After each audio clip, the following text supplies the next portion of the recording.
Good morning dear students. आज के इस वीडियो लेक्चर में बेसिकली हम लोग जो डिस्कस करेंगे that is parts of flowering plant. यानी जितने भी इससे पहले हम लोगों ने चैप्टर नंबर 5 मॉर्फोलॉजी में सारे टर्म्स को देख लिया था। सो डियर स्टूडेंट्स, अब हम लोग मेन एनसीईआरटी में एंटर कर रहे हैं। एनसीईआरटी में एंटर करने के बिहाफ पर जो सबसे पहला टर्म स्टार्ट होता है वो होता है that is parts of the flowering plant. यानी एंजियोस्पर्म्स के कितने फ्लावरिंग प्लांट्स और कैसे हैं वो सारे पार्ट्स के बारे में हम लोग डिस्कस करेंगे। सो स्टार्ट करते हैं अपने first introductory topic of the NCERT that is plant access. मतलब कि अब प्लांट एक्सेस बेसिकली दो होते हैं।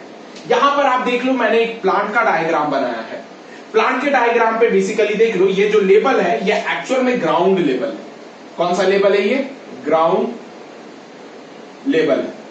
अब स्टूडेंट्स जरा देखना कि जब ये ग्राउंड लेवल है तो अब ये सॉइल के तरफ जाता है और ये साइड एयर के तरफ बढ़ता है। मतलब कि इस जगह पर ये दो पार्ट्स काफी इंपॉर्टेंट रोल प्ले करेंगे। मतलब कि एक ग्राउंड में टुवर्ड द सॉइल की ओर मूव करेगा और एक ग्राउंड में टुवर्ड द एयर की ओर मूव करेगा। इसी बिहाफ पे बेसिकली जो प्लांट की मेन एक्सिस है ये दो इक्वल पार्ट्स में डिवाइड कर दी गई है। और ये जो दो इक्वल पार्ट्स है, पहला जो ऊपर वाले पार्ट है इस चीज को अपन क्या कहते हैं? सूट मेरिस्टेम कहते हैं या फिर सूट सिस्टम कह लो। और जबकि नीचे वाले जिस चीज को अपन क्या कहते हैं? रूट सिस्टम कहते हैं। स्टूडेंट यहां पर जो मेन एक्सिस दो पार्ट में डिवाइड हुआ, मतलब एक जो एरियल ग्रोथ करेगा, एक क्या करेगा? एरियल ग्रोथ करेगा। ये एरियल ग्रोथ को अपन सूट सिस्टम कहेंगे, जबकि जो बेसिकली सॉइल ग्रोथ करेगा उस चीज को सिंपली क्या कहेंगे? रूट सिस्टम कहेंगे। नेक्स्ट स्टूडेंट, डिफरेंट स्ट्रक्चर जो बेसिकली प्लांट के एक्सिस पर बॉर्न होता है, ग्रो होता है, उसी चीज को अपन कॉमनली क्या कहते हैं? ऑर्गन कंसिडर करते हैं। ऑर्गन, अब जब ऑर्गन के बारे में देखा जाए तो इस पूरे प्लांट में ऑर्गन दो टाइप के हैं। पहला ऑर्गन वो है जिसे अपन वेजिटेटिव कहते हैं और दूसरा ऑर्गन वो है जिसे अपन रिप्रोडक्टिव कहते हैं। वेजिटेटिव वो ऑर्गन होते हैं जिसमें कि प्लांट की मेन एक्सिस वगैरह ग्रो करती है, जिसके बिहाफ पर प्लांट अपना लाइफ साइकिल कभी भी कंप्लीट नहीं कर पाएगा। उस चीज को वेजिटेटिव पार्ट कहते हैं। जबकि दूसरा पार्ट जिसे अपन रिप्रोडक्टिव कहते हैं, रिप्रोडक्टिव पार्ट वैसे पार्ट होते हैं जो रिप्रोडक्शन में मदद करते हैं, जिसकी वजह से प्लांट अपने जैसा ऑर्गेनिज्म को अगले जनरेशन में क्या करता है? भेजता है। और कह सकते हो कि अपने जैसे स्पीसीज को कंटिन्यू करवाता है इस पृथ्वी पर। जैसे वेजिटेटिव पार्ट में क्या है? वेजिटेटिव पार्ट में तीन चीज है। पहला है रूट, दूसरा है स्टेम, तीसरा है लीव्स। इस चीज को अपन वेजिटेटिव पार्ट्स कहते हैं। नेक्स्ट आता है रिप्रोडक्टिव पार्ट, यानी जो रिप्रोडक्शन में मदद करते हैं। रिप्रोडक्शन में आता है फ्लावर, फ्रूट्स और सीड। ये सारे पार्ट्स जो है जो रिप्रोडक्शन पे आता है। री का मतलब होता है फिर से, और प्रोडक्शन का मतलब आपको पता होना चाहिए कि फिर से क्या करना? प्रोड्यूस करना अपने जैसे स्पीसीज को, उसे रिप्रोडक्शन कहते हैं। डियर स्टूडेंट, अब अपन डिस्कस करेंगे, जैसे हम लोगों ने सूट सिस्टम और रूट सिस्टम के बारे में डिस्कस कर लिया। हालांकि आज की इस वीडियो लेक्चर में हम लोग पहला सिस्टम के बारे में पढ़ने जा रहे हैं जिसे अपन क्या कहते हैं? रूट सिस्टम कहते हैं। रूट सिस्टम एक्चुअल में ये क्या होता है? नॉन ग्रीन होता है, लेकिन कुछ प्लांट के ग्रीन भी होते हैं। मोस्टली नॉन ग्रीन होते हैं, ब्रांचेस एब्सेंट रहते हैं, अंडरग्राउंड होते हैं, descending portion of the plant axis, यानी जो क्या कर रहा है? डिसेंड कर रहा है, सॉइल प्रोफाइल से नीचे की ओर ग्रो कर रहा है। उस चीज को अपन क्या कहते हैं? रूट कहते हैं। स्टूडेंट्स याद रखिएगा, इसमें ना तो कोई नोड होता है ना तो कोई इंटरनोड होता है। नोड और इंटरनोड बेसिकली आप समझो, नोड का मतलब होता है गांठ। मतलब कि इसमें ना ही तो कोई गांठ होगा और ना ही दो गांठ के बीच के डिस्टेंस को अपन इंटरनोड कहते हैं, वो प्रेजेंट होगा। मतलब नोड और इंटरनोड क्या होंगे? एब्सेंट होंगे। डियर स्टूडेंट याद रखिएगा कि अब ये ग्रेविटी के टुवर्ड बढ़ रहा है, तो क्या कहेंगे? ये पॉजिटिवली जियोट्रॉपिज्म है रूट का, जबकि ये क्या है? पॉजिटिवली हाइड्रोट्रॉपिक है। कारण अब नीचे में बेसिकली जहां जहां पे वाटर पार्टिकल्स प्रेजेंट होंगे, ये क्या होगा, रूट उसी वाटर पार्टिकल्स के टुवर्ड क्या करेगा, बढ़ेगा। मतलब कि जिस चीज को अपन क्या कह सकते हैं, पॉजिटिवली हाइड्रोट्रॉपिज्म कहते हैं। स्टूडेंट याद रख लेना, अब जब ये ऊपर ग्रो करेगा तो कहीं ना कहीं लाइट है, और लाइट के मूवमेंट को अपन फोटोट्रॉपिक कहते हैं। मतलब कि ये लाइट के अगेंस्ट मूव कर रहा है, सो इस वजह से इसे अपन क्या कहें, निगेटिवली फोटोट्रॉपिज्म कहें। फिर से रिपीट कर दे रहा हूं, जियोट्रॉपिज्म का मतलब टुवर्ड द ग्रेविटी, क्या चीज, टुवर्ड द ग्रेविटी, उसे जियोट्रॉपिज्म कहते हैं।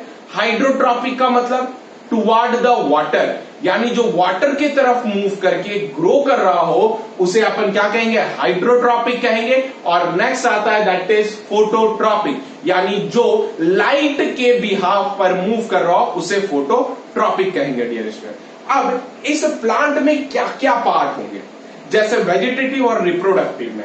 जैसे वेजिटेटिव में सबसे पहला रूट काफी इंपॉर्टेंट होता है। किसी भी प्लांट का रूट इतना इंपॉर्टेंट होता है जैसे मान लो कि वो उसका पिलर ठहरा। अब क्या है, जरा आप समझो कि अब प्लांट बेसिकली बॉटम पे जा रहा है, रूट हेयर्स ग्रो हो रहे हैं, वो बेसिकली क्या कर रहा है, सॉइल पार्टिकल को होल्ड करके रखा। क्लियर है, यानी कहीं ना कहीं रूट एंकरेज में सबसे ज्यादा इंपॉर्टेंट रोल प्ले करता है, यानी जड़ पकड़ करके रखता है सॉइल को, ताकि कभी भी हाई वेव्स वगैरह विंड के आए तो उसमें प्लांट वुड़ करके बाहर ना निकल जाए। दूसरा चीज क्या करता है कि यही रूट बेसिकली जो सॉइल में प्रेजेंट वाटर होता है उसे क्या करता है, वो एब्जॉर्ब करता है डियर स्टूडेंट। नेक्स्ट दूसरा काम क्या रहता है कि ये बेसिकली मिनरल्स वगैरह भी एब्जॉर्ब करने में इंपॉर्टेंट रोल प्ले करता है डियर स्टूडेंट्स। नेक्स्ट अब इसके बाद जब देखोगे ये पार्ट रहा जिसे अपन क्या कहते हैं, सूट सिस्टम कहते हैं। सूट सिस्टम है क्या, सूट सिस्टम में पहले तो लीव्स होते हैं, स्टेम होता है, फ्लावर होता है, एक्सिलरी बर्ड्स होता है। ये फ्लावर आगे चल करके फ्रूट्स में कन्वर्ट होता है और इसी के अंदर क्या आता है, सीड्स आते हैं। अब समझना स्टूडेंट्स कि एक्चुअल में जब अपन सूट सिस्टम में देखेंगे तो जहां से क्या चीज, जहां से लीव ग्रो होता है उस चीज को अपन क्या कहेंगे, नोड्स कहेंगे। और दो नोड के बीच वाले डिस्टेंस को अपन क्या कहेंगे, इंटर नोड कहेंगे। इंटर का मतलब होता है बिटवीन, यानी नोड के बीच वाले प्लेस को क्या कहते हैं, इंटर नोड कहते हैं डियर स्टूडेंट। नेक्स्ट देखा जाए कि इसी जगह लीव्स के आसपास एक्सिलरी बर्ड्स प्रेजेंट होते हैं। ये एक्सिलरी बर्ड्स दो पार्ट में कन्वर्ट होता है, आइदर साइड में लेटरल ब्रांचेस जिसे कहते हैं, यानी साइड वाले इस ब्रांच ऑफ स्टेम को लेटरल ब्रांचेस कहते हैं, आइदर उसमें होगा या फिर वो बेसिकली मॉडिफाई होगा फ्लावर में, फर्टिलाइज होने के बाद फ्रूट्स में, और फ्रूट्स फर्दर प्रोड्यूस क्या करेगा, सीड प्रोड्यूस करेगा। सो स्टूडेंट्स ये तो लेवल रहा किसका, सूट सिस्टम और रूट सिस्टम का। लेकिन हमें इस टॉपिक में किसके बारे में सबसे ज्यादा डिस्कस करना है, रूट सिस्टम के बारे में डिस्कस करना है। सो स्टूडेंट्स हम लोग फर्दर कंटिन्यू करते हैं रूट सिस्टम पे, यानी अब हम लोग बेसिकली किसके बारे में डिस्कस करेंगे कि आखिर इस रूट्स के कितने पार्ट्स प्रेजेंट होते हैं और कितने रीजन पाए जाते हैं।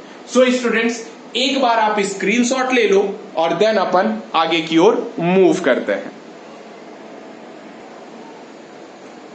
नाउ स्टूडेंट्स अभी हम लोग बेसिकली जो डिस्कस करेंगे वो किसके बारे में डिस्कस करेंगे, that is parts of root के बारे में। अब जरा ये पार्ट्स ऑफ रूट्स क्या रहा, जरा समझेंगे please. That is parts of root में मैं एक डायग्रामेटिक एक्सप्लेन करने का कोशिश कर रहा हूं जिसमें आप बहुत अच्छे से डायग्रामेटिक टर्म को देख पाओगे। जैसे मैंने ये रूट्स बनाया प्लस ये जो भी डॉटेड डॉटेड स्ट्रक्चर है वो रूट हेयर्स है। क्योंकि मैं ज्यादा डायग्राम कॉम्प्लेक्स करता, वीडियो लेक्चर्स में ये डायग्राम काफी ज्यादा कॉम्प्लेक्स हो चुका रहता है जिसमें समझ में नहीं आता। सो स्टूडेंट्स स्टार्ट करते हैं हम लोग सबसे पहले बेसिक पार्ट से। इसमें दो बेसिक पार्ट होते हैं, पहला होता है रूट कैप और दूसरा होता है रूट हेयर। सो स्टार्ट करते हैं रूट कैप से, लोअर बॉटम से। रूट कैप एक्चुअल में देखा जाए तो ये क्या होता है, पैरेनकाइमेटस टिश्यूज का बना होता है। पैरेनकाइमेटस टिश्यूज ऐसे टिश्यूज होते हैं जिसके पास डिवाइड करने की कैपेसिटी क्या होती है, प्रेजेंट होती है, उसे पैरेनकाइमेटस टिश्यूज कहते हैं। अब क्या है स्टूडेंट, ये मल्टी सेलुलर स्ट्रक्चर होता है और कवर क्या करता है, मेरिस्टेमेटिक सेल्स को कवर करता है। इस रीजन पे जो मेरिस्टेमेटिक सेल्स आपको दिख रहे हैं जो ब्लू डॉट से बने हुए हैं, उसे क्या कर रहा है, कवर करने में मदद करता है। अब क्या है कि ये जो रूट कैप है एक्चुअल में सिक्रीट करता है क्या चीज, म्यूसिलेज सिक्रीट करता है। म्यूसिलेज का मतलब एक ल्यूब्रिकेटिंग पार्ट, मतलब कि ये ल्यूब्रिकेटिंग पार्ट बेसिकली क्या करता है कि पेनिट्रेट करने में, मतलब क्या करता है, पेनिट्रेशन करने में काफी ज्यादा इंपॉर्टेंट रोल प्ले करता है। किसे, दैट इज आपको पता होना चाहिए रूट को, ताकि वो सॉइल के अंदर आसान तरीके से जा सके। कारण अगर ये ल्यूब्रिकेट नहीं होने देगा तो पता है प्रॉब्लम क्या होगा कि ये जो मेरिस्टेमेटिक रीजन है उसे क्या कर देगा, डैमेज कर देगा डियर स्टूडेंट। नेक्स्ट, इस जगह पर सेल्स जो होंगे स्टार्च ग्रैन्यूल्स प्रोसेस करेंगे, कारण ये रीजन एक्टिवली डिवाइडिंग रीजन होते हैं। स्टूडेंट याद रखना, एक और क्वेश्चन है, जैसे कि 2-3 स्टूडेंट ऐसे हैं, मैं अभी देखूंगा और मैं बताऊंगा, 2-3 स्टूडेंट ने मिल करके प्रीवियस क्लास के जो पूछे गए क्वेश्चन है उसके आंसर्स दिए थे। उन्होंने बहुत अच्छे तरीके से आंसर दिया, कहा कि इंडिया में टोटल 4 सीजन है और वो 4 सीजन का नाम बताया था। ठीक है, सो आपको आज के इस वीडियो में कमेंट करना है किसके बारे में, फंक्शंस ऑफ रूट कैप के बारे में।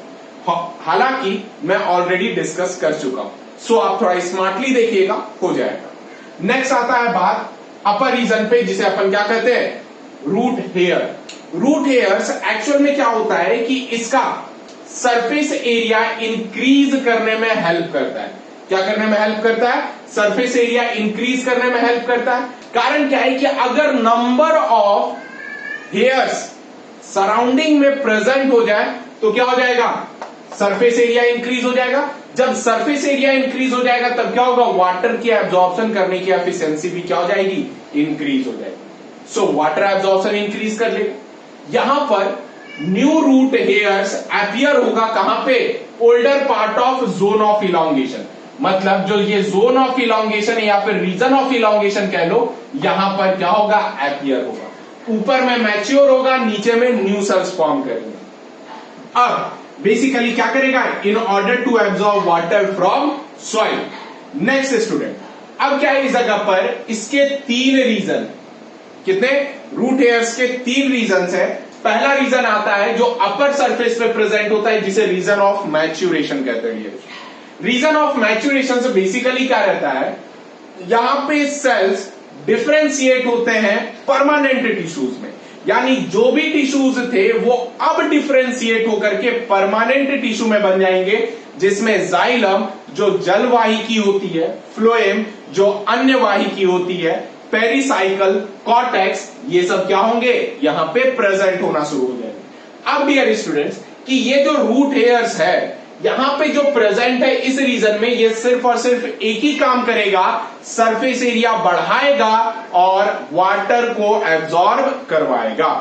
फंक्शन में भी सरफेस एरिया इंक्रीज होगा ताकि एब्जॉर्प्शन को बढ़ाया जा सके, और कह सकते हैं कि एंकरेज यानी होल्ड करने की पावर को भी क्या कर सके, इंक्रीज कर सके। सो स्टूडेंट, अब रीजन ऑफ मैच्यूरेशन के नीचे जो रीजन प्रेजेंट होता है उसे रीजन ऑफ इलॉन्गेशन कहते हैं, जिसे अपन जोन ऑफ इलॉन्गेशन भी कंसिडर करते हैं।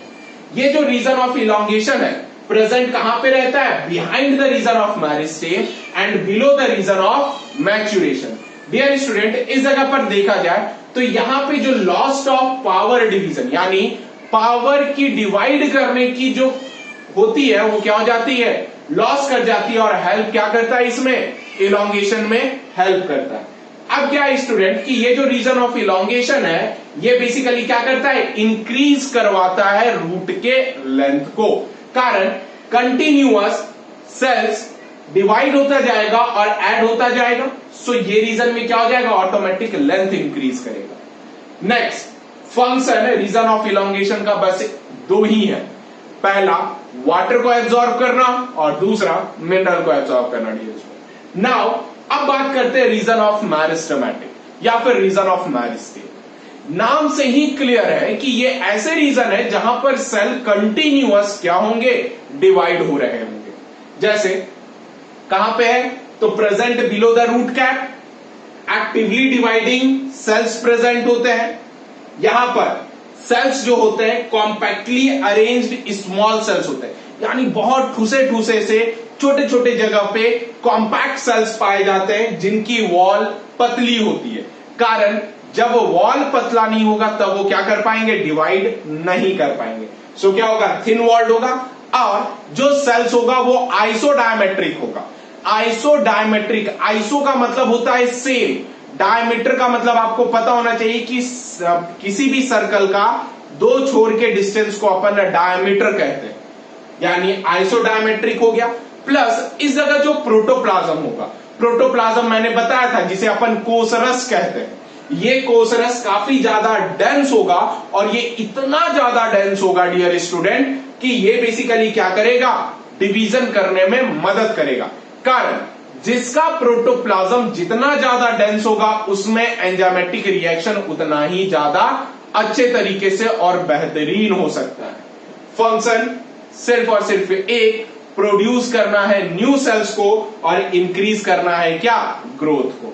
अब ये रीजन एनसीईआरटी में प्रेजेंट रहा। कुछ बुक रीजन ऑफ मैच्योरेशन को जोन ऑफ मैच्योरेशन कंसिडर करेंगे, रीजन ऑफ इलॉन्गेशन को जोन ऑफ इलॉन्गेशन कंसिडर करेंगे, रीजन ऑफ मैरिस्टेम को जोन ऑफ मैरिस्टेम कंसिडर करेंगे। सो आप कंफ्यूज ना हो। अब एक और पॉइंट रहा जो अपर रीजन पे पाया जाता है जिसे अपन जोन ऑफ मैच्योर सेल्स कहते हैं, या फिर region of mature cells consider किया जाता है। स्टूडेंट यहां पर वॉल काफी ज्यादा थिक होते हैं, इम्परमिएबल होते हैं, और do not undergo any change, यानी कोई चेंज में ये नहीं जाते, यानी साइज शेप स्ट्रक्चर फिक्स होता है।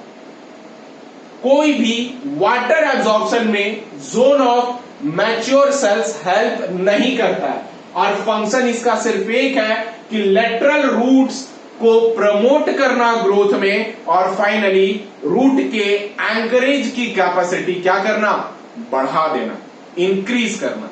उम्मीद है कि ये रीजन आपको काफी इजी लगा होगा समझने में, क्योंकि मैं एक डायग्रामेटिक टर्म्स में सबको एक्सप्लेन कर दिया। सो स्टूडेंट एक बार आप देख लो इसे और एक बार स्क्रीनशॉट ले लो। आफ्टरवर्ड्स हम लोग कंटिन्यू करते हैं अपने सेकंड पॉइंट से।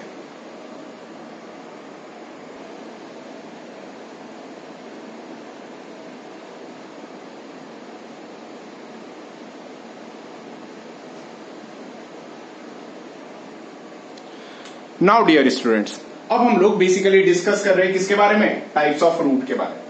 हालांकि एनसीईआरटी के सिलेबस में और पूरे एंटायर सिलेबस में 3 टाइप ऑफ रूट्स होते हैं। सो टैप रूट पहला, दूसरा फाइब्रस रूट, और तीसरा एडवेंटिशियस रूट्स। आखिर रूट्स कैसे जनरेट होते हैं समझो। पहले मान लो ये क्या रहा, ये सीड रहा, क्लियर है। सीड के पास बेसिकली प्रेजेंट क्या होते हैं, एम्ब्रियो। ये आगे चल करके एम्ब्रियो ग्रो करता है इस टाइप के स्ट्रक्चर पे। इस चीज को क्या कहते हैं, रेडिकल, और ऊपर वाले को क्या कहते हैं, प्ल्यूमुल कहते हैं। क्लियर है स्टूडेंट। प्ल्यूमुल से हमारा बनता है क्या, सूट, और रेडिकल से हमारा क्या बनता है, रूट बनता है। क्लियर है। सो टैप रूट जब भी डेवलप होता है तो वो कहां से डेवलप होगा, तो रेडिकल ऑफ एम्ब्रियो से। यानी देख रहे हो आप, एम्ब्रियो के रेडिकल से जनरेट किया टैप रूट। उसके बाद ये ऑलवेज अंडरग्राउंड होता है। क्या होता है, हमेशा जमीन के अंदर होगा, that is always underground. Consist क्या करेगा, सिंगल प्राइमरी रूट। जरा देखो, ये जो मेन है सिंगल ट्रंक पे है, ये क्या चीज है, प्राइमरी रूट है। नेक्स्ट प्राइमरी रूट आगे चल करके फॉर्म करेगा सेकेंडरी रूट, और सेकेंडरी रूट आगे चल करके क्या बनाएगा, टर्शियरी रूट बनाएगा। क्लियर है। और ये जब भी होगा तो अब एक प्रॉपर थिकनेस की वजह से कंटिन्यूअस डीप में जा रहा है। सो डीप में जाने की वजह से इस चीज को अपन सिंपली क्या कहेंगे, प्रेजेंट ऑलवेज इन डीप। और ये कहां पे पाया जाएगा, तो ये पाया जाता है डाइकॉट पे डियर स्टूडेंट। नाउ अब अपन डिस्कस करेंगे फाइब्रस रूट सिस्टम के बारे में। फाइब्रस रूट सिस्टम बेसिकली अगर देखो तो ये किस में अकर होता है, तो occur in place of tap root at a base of stem. कहां पर? Base of stem. नेक्स्ट ये क्या होता है? ऑलवेज अंडरग्राउंड होता है, जिसके बिहाफ पर प्राइमरी रूट जो होता है ये क्या होता है? शॉर्ट लिव्ड होता है, ठीक है। और underground root arises in a group, जो कि अंडरग्राउंड रूट जो होता है वो क्या होता है? ग्रुप में अराइज होता है। जरा देख लो कितना भयंकर ग्रुप में। नेक्स्ट क्या है? मेन रूट जो होता है उसका क्या होता है? इक्वल लेंथ होता है, यानी जितने भी साइड साइड के सेकेंडरी रूट्स होते हैं वो सिंपली क्या होते हैं? एक्चुअल रूट लेंथ पे प्रेजेंट होते हैं। डियर स्टूडेंट, अब क्या है ये एक टाइप ऑफ सरफेस फीडर के तौर पर एक्ट होता है, और कहां पे पाया जाता है? सिर्फ और सिर्फ डाइकॉट में पाया जाता है। सो स्टूडेंट यहां पर देख लो, ये ग्रासेस टाइप का है, और ये क्या हो गया? सेकेंडरी रूट हो गया। नाउ स्टूडेंट अब अपन डिस्कस करेंगे क्या चीज? एडवेंटिशियस रूट्स के बारे में। जब एडवेंटिशियस रूट्स देखेंगे, कहां से डेवलप होगा? डेवलप होगा any parts of the plant से, प्लस ये क्या हो सकते हैं? अंडरग्राउंड भी हो सकते हैं, मतलब जमीन के अंदर भी रह सकते हैं और हवा में भी रह सकते हैं। दैट इज अंडरग्राउंड भी हो सकता है और एरियल भी हो सकता है। जरा देखो, पहले तो ये अंडरग्राउंड है, ये क्या है? एरियल है ना। नेक्स्ट प्राइमरी रूट जो होगा ये एब्सेंट होगा। क्या चीज होगा डियर स्टूडेंट? प्राइमरी रूट इसमें एब्सेंट होगा, लेकिन रूट में बेसिकली क्लस्टर्स फॉर्म करेंगे, गुच्छे जिसे कहते हैं, क्लस्टर्स। नेक्स्ट स्टूडेंट, इसका रूट काफी ज्यादा डिफरेंट शेप एंड साइज का होगा, प्लस ये क्या होगा? सरफेस फीडर होगा। सरफेस फीडर का मतलब कि जो सरफेस पर फ्लोट करता हुआ रहेगा उसे सरफेस फीडर कहते हैं, और ये मोस्टली किसमें पाया जाएगा? ये dicot as well as monocot में भी डियर स्टूडेंट्स ये क्या होगा? पाया जाएगा। सो ये पूरा चार्ट जो रहा ये किस पे बेस्ड रहा? तो आपके टाइप्स ऑफ रूट सिस्टम पर बेस्ड रहा डियर स्टूडेंट। सो आप एक बार स्क्रीनशॉट ले लो, देन अपन फर्दर फंक्शंस वगैरह की ओर डिस्कस करेंगे और फाइनली क्या करेंगे? लीड करेंगे। सो स्टूडेंट तब तक के लिए stay safe, stay healthy and thank you for watching.